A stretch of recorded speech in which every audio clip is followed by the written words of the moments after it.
tunaichana hapa, tuangalie ndani muonekano wake ukoje.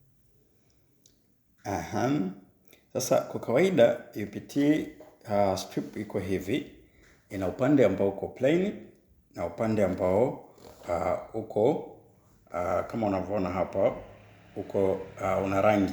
Sasa kwa kawaida huku ndio huwa ni kwa kuimmerse katika, yani kwa kutumbukiza katika sample yetu.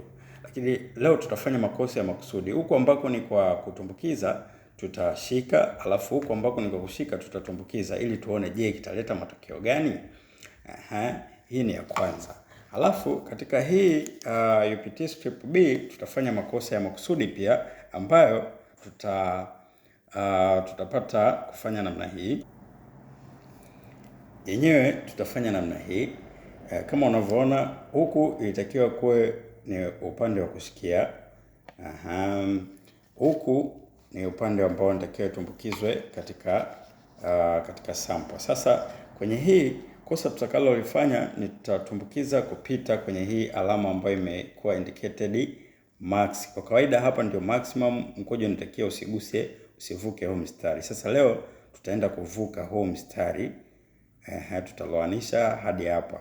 Alafu tuone nini kitakuja kutokea au majibu yatakuwa namna gani, kwa sababu watu wengi huwa wanalalamika nikitumia kipimo cha aina fulani ni kipima hakileti matokeo, au vipimo vya kampuni fulani vinaleta matokeo sio. Sasa makosa ambayo hufanyika huwa ni makosa haya kama nilivyoelekeza hapa. Ya kwanza, kuna wengine hugeuza, yani badala ya kutumbukiza saidi hii wao hutumbukiza saidi hii huku ambayo ni ya kushikia. Na kosa la pili, wengine badala ya kuzingatia wakati wa kutumbukiza wasivuke huu mstari wa maximum, huwa wanapitiliza. Sasa hebu tutaona leo, je, majibu yatakuwa namna gani? Sasa tunaenda kuleta sample yetu. Sample yetu ndio hii hapa.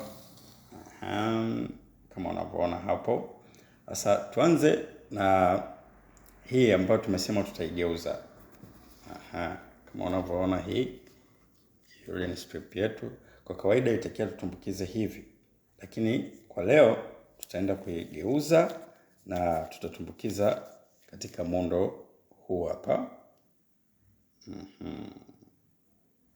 Tutatumbukiza katika muundo huu. Alafu tuone je nini kitatokea. Ikiwa tayari hapo, tunaiweka zake tu hapo. Tunaiweka hapo. Tuone nini kitatokea.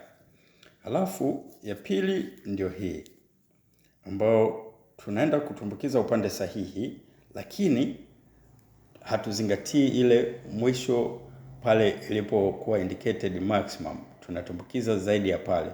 Alafu tuone nini kitatokea. Tumetumbukiza hapo kwa kasi kabisa.